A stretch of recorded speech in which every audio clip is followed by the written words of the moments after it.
Salut tout le monde, alors aujourd'hui on part en course dans un supermarché, les caddies qui dégueulent, les promos flash, la foule souriante, que du bonheur. Non, je déconne, pour ce nouvel épisode de Comment vivre avec l'effondrement, je vais ni utiliser ma voiture, ni aller dans un centre commercial. En fait, ça va plutôt être tout l'inverse. Donc je vais aller chercher des denrées alimentaires chez mon maraîcher, mais pour ça, je vais surtout utiliser mon sac à dos, mes jambes et une brouette. Non, parce que si demain, le rayon légumes frais avec le monsieur créole qui est en train de vendre ses rougailles saucisses juste à côté et la petite musique sympathique n'existe plus, eh ben t'es bien dans la merde. D'ailleurs, je te laisse regarder la précédente vidéo que j'ai sortie où je parle d'alimentation et surtout d'autosuffisance alimentaire, d'autonomie alimentaire, quoi. Alors oui, je vais vivre cette expérience pour vous, en vous partageant mon ressenti, et puis surtout en prenant en compte certains éléments liés à la fin de notre monde thermo-industriel, hein, c'est-à-dire les conditions climatiques, l'âge, la situation géographique, la dimension sociale, et aussi un petit peu la condition physique. Ah, et puis j'oubliais, n'hésite pas à donner en commentaire ton avis là-dessus, hein, et puis pourquoi pas à me suggérer aussi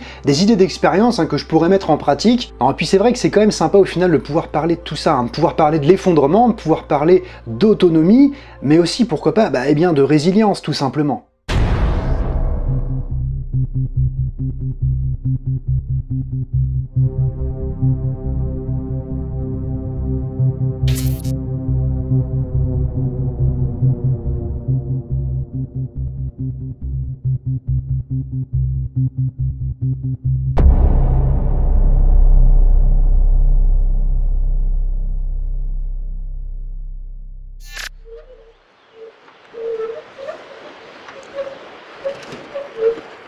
Je crois que j'ai choisi le meilleur jour pour faire la première expérience en dehors de la maison post-effondrement. C'est le jour où la tempête Miguel se présente à nous.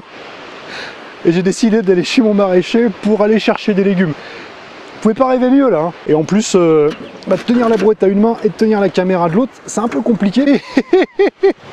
Ah non, le chemin que je dois prendre, la route que je dois prendre, voilà, premier obstacle.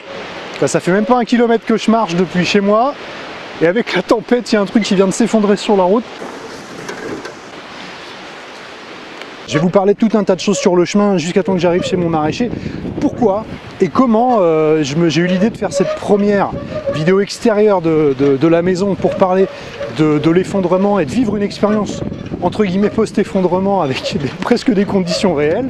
L'idée elle est simple en fait, c'est que si vous vivez en appart, si vous vivez dans une toute petite maison où il y a vraiment très peu d'espace et il y a genre une cour et vous pouvez absolument rien cultiver, je me suis dit que ça allait être compliqué de pouvoir vous nourrir si demain, c'est vrai que le supermarché à côté de chez vous il est fermé. Le mieux c'est de nouer du lien avec votre voisinage, vos amis, et puis d'essayer de vous apporter des légumes, vous apporter des denrées et puis de faire un petit peu de troc. Soit c'est de faire ce que je suis en train de faire aujourd'hui, c'est de se démerder à aller faire quelques kilomètres pour aller chez le maraîcher du coin, chez l'agriculteur qui est le plus proche de chez vous, pour pouvoir récupérer des denrées. Du coup, vous devez certainement vous dire, mais pourquoi est-ce qu'il a pris son sac à dos ce gars-là, puisque en fait il n'a pas prévu d'aller vivre et de faire un campement là pour aller chercher sa nourriture. Eh bien si, j'ai mis ma tente, j'ai mis mon duvet, même si je ne vais pas l'utiliser, parce que si on doit parcourir énormément de kilomètres avant de revenir, eh bien faire une petite halte, ça pourrait quand même être pas mal à mon avis. Je vous dis que j'ai déjà aussi réalisé cette expérience la semaine passée, sauf que au lieu de faire ça avec une brouette et mes jambes et le sac à dos, waouh, putain, les bourrasques d'eau, c'est fou, les rafales. Je suis venu en fait avec mon vélo chez mon maraîcher pour récupérer les mêmes denrées, hein. Donc j'ai pris mon sac à dos. C'est vrai que c'était extrêmement pratique. J'ai parcouru la distance sur une route et en plus c'était beaucoup plus facile parce que on transportait les denrées alimentaires dans le sac à dos. Bon, déjà je tenais pas aussi la caméra pour vous parler, donc il y avait plein de conditions qui changeaient, c'était beaucoup plus simple.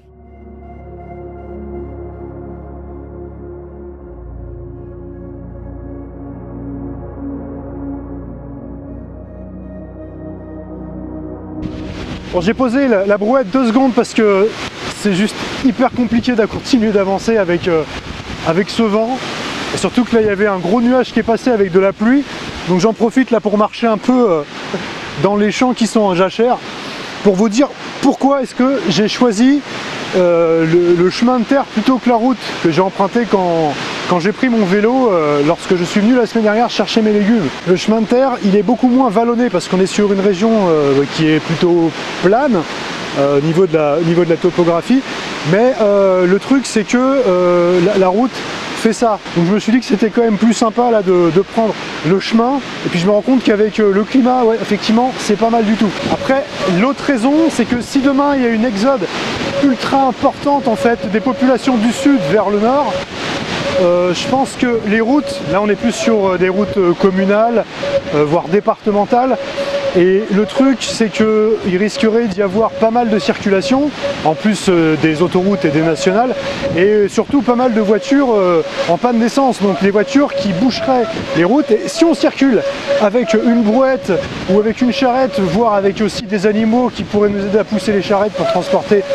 du matériel ou eh bien des denrées alimentaires comme je vais le faire, on risquerait d'être embêté parce qu'on pourrait pas faire demi-tour, et on se retrouve, enfin on pourrait pas faire demi-tour, on serait obligé de faire demi-tour, et on serait même obligé des fois de faire des contours ou d'être obligé de passer par les fossés, ce qui serait impossible avec du matériel qui est très lourd ou alors avec des animaux. Il faut se dire aussi qu'on vit pas dans le monde des bisounours, c'est que malheureusement, même si l'être humain, je pense, a une tendance à être plutôt vertueux et à jouer collectif en cas de coup dur, hein, on l'a déjà vu genre avec les épisodes du Bataclan, les attentats, tout ça, malheureusement il y aura toujours des gens qui chercheront à tirer profit des situations délicates comme aujourd'hui, comme je suis en train d'essayer de l'imaginer. Genre on pourrait tomber sur des groupes mal intentionnés, des pillards qui pourraient carrément bloquer les routes et puis essayer de soulager les gens de ce qu'ils ont sur eux. Donc ça pourrait être une situation qui pourrait être délicate plus sur les routes en bitume que sur des chemins, même si ça peut arriver aussi sur un chemin, bien entendu.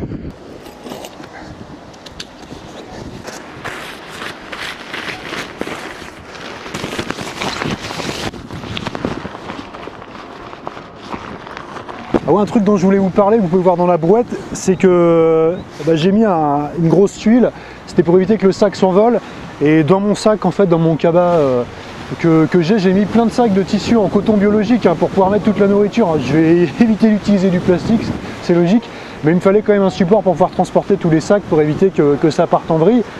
Pour une journée comme aujourd'hui, c'est vraiment idéal, hein, j'ai envie de dire. C'est aussi ça la chance de vivre des expériences comme ça, c'est qu'on se retrouve au milieu de cette nature qui est si fragile mais qui peut aussi être intransigeante avec nous, et aujourd'hui elle l'est. Il faut savoir vivre avec les événements, il faut savoir vivre et s'adapter en fonction du climat, en fonction de ce qui va se passer, et c'est justement là où je voulais en venir, je fais la transition. Le truc c'est que il faut prendre en compte tout un tas de paramètres par rapport à l'expérience que je suis en train de vivre aujourd'hui en l'occurrence. Alors je vais certainement en oublier, ça c'est clair et net, mais je vais essayer d'être le plus précis, le plus exhaustif, et puis d'essayer d'être aussi le plus constructif possible dans ce que je vais dire là. Donc concernant le climat, je voulais revenir là-dessus parce que c'est certainement la chose qui nous concerne le plus là aujourd'hui pour cette vidéo. On risque de connaître des écarts de température de plus en plus importants et qui vont aller vers le haut, malheureusement. Il faut bien aussi se dire que si on se retrouve dans une situation similaire avec des degrés en plus, avec une très forte chaleur, ça va être très compliqué de faire les trajets et puis d'aller récupérer des denrées. Ça peut limite être décourageant et puis nous pousser un peu à faire des choses qui sont, on va dire, un peu moyennes niveau civilisationnel. Mais il faut aussi se dire que une fois qu'on est sur place, une fois qu'on a récupéré nos denrées, il faut pouvoir les conserver. Si on a marché pendant plusieurs heures, voire plusieurs jours, s'il fait très chaud, les denrées vont être difficilement conservées. Alors moi j'ai pas trop d'idées là-dessus, je sais pas ce que faisaient nos anciens, et peut-être même il y a plusieurs siècles, les personnes qui conservaient les aliments sur des longs trajets avec des carrioles, à savoir, je sais pas, j'en ai aucune idée. Si vous avez des idées, n'hésitez pas à le dire. Et puis moi du coup ce que je propose en alternative, ça serait plutôt de faire ce genre de trajet de nuit. Bon là je le fais pas de nuit parce que mon maraîcher est ouvert qu'une seule journée dans la semaine à la vente, pour la vente de denrées, mais je pense que faire ce genre de trajet de nuit en fin de soirée, ça pourrait être plutôt confortable dans l'idée où il ferait moins chaud, même si on vivrait des périodes un peu plus caniculaires qu'à la normale. Ouais, ça pourrait être, je pense, l'idée peut-être la plus viable en cas de très très forte augmentation des températures. Alors il faut aussi prendre en compte, bien entendu, l'âge et la condition physique des personnes qui pourraient faire ce genre de trajet. Une personne qui a 20 ans, une personne qui en a 60 voire plus, vivra pas l'événement de la même façon, ça c'est sûr. Ceci dit, une personne qui a 20 ans, qui est en surpoids, une personne de 60 ans qui s'est toujours entretenue un minimum, Là aussi on pourra voir une différence, mais comme je l'ai dit en fait dans l'épisode 2, si on se retrouve demain à être rationné au niveau de l'alimentation et à devoir utiliser ses jambes et ses muscles pour pouvoir faire des trajets, on va retrouver en fait une certaine condition physique tout simplement. Donc les personnes qui seront en surpoids, c'est sûr qu'elles risqueraient d'en chier, mais vraiment grave, hein, comme les personnes qui sont âgées ou les enfants.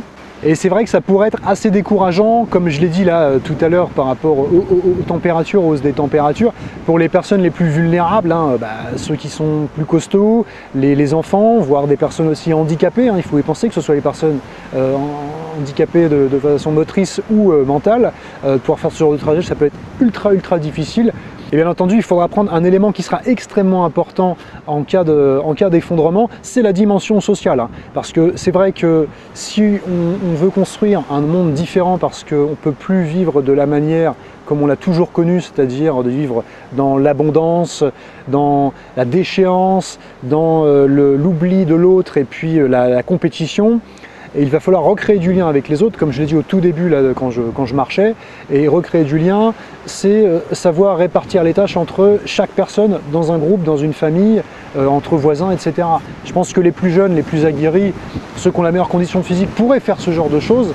Les personnes plus âgées pourraient rester eh bien, on va dire au domicile avec les enfants, avec les personnes plus vulnérables pour faire autre chose. Chacun a une tâche différente et joue un rôle différent. Et puis je reviens encore sur cette idée de sac à dos et de campement. Si on doit marcher longtemps, c'est vrai que si on a des enfants, si on se retrouve avec des personnes qui vont subir plus facilement le trajet, le fait de pouvoir établir un petit campement de fortune, c'est pas mal finalement, parce que ça permet de soulager tout le monde et surtout soulager ces personnes-là si on n'a pas d'autre choix que de partir avec un seul et même groupe et puis de ne pas pouvoir laisser une personne et qu'on joue le rôle de nomade finalement. Il faut également penser à la personne qu'on va rencontrer, l'amont maraîcher. Imaginons bien que l'argent n'a plus du tout d'utilité, on va dire marchande.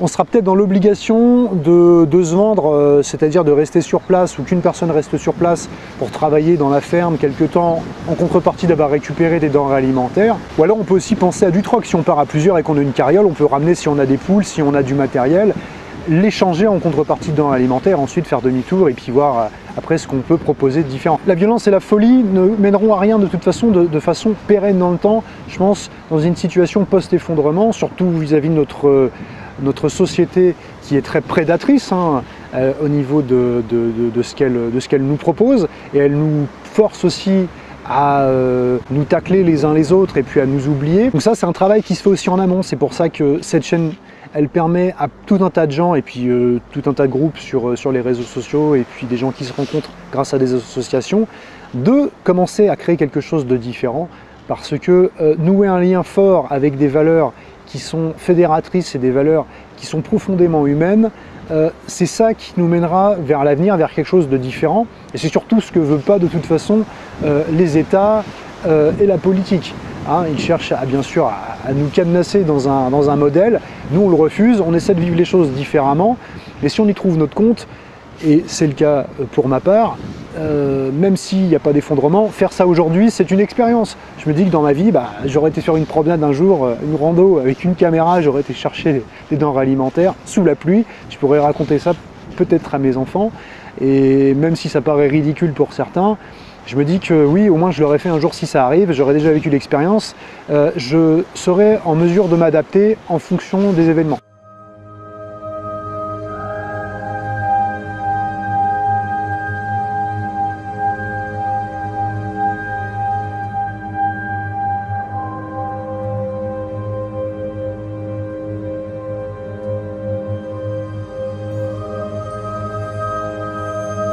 Voilà les amis, c'est tout droit, on y arrive, on est à 500 mètres. On tient le bon bout.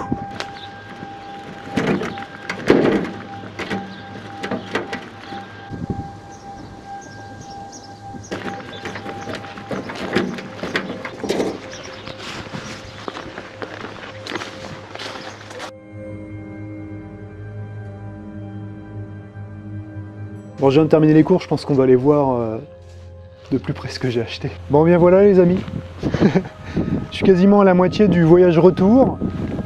Cette vidéo va se terminer comme ça, au milieu d'un chemin, en plein milieu des champs, en plein mois de juin, avec un vent chaud, de la pluie, une tempête nommée Miguel.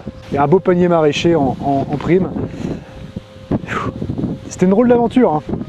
Mais j'ai pu acheter plein de choses, des aromates, des carottes, des fraises, des légumes que je connais pas, que je vais découvrir. On m'a même fait des dons, on m'a même donné des aromates pour que je puisse découvrir des trucs. Bon, la verveine je connais, mais on me l'a donné en plus parce que les gens que j'ai été voir ont apprécié la démarche de proposer un contenu interactif avec un public grâce à Internet. Donc j'ai trouvé l'idée sympa, je me suis dit que l'être humain n'était pas totalement pourri et qu'on pouvait essayer de construire un truc un peu différent. Bien, écoutez, moi je vous donne rendez-vous très bientôt pour la prochaine vidéo. J'espère que le format, que le contenu vous aura plu. Bon allez, portez-vous bien, faites du sport, prenez soin de vous. Je vous dis à très bientôt. Ciao ciao, c'était Dame.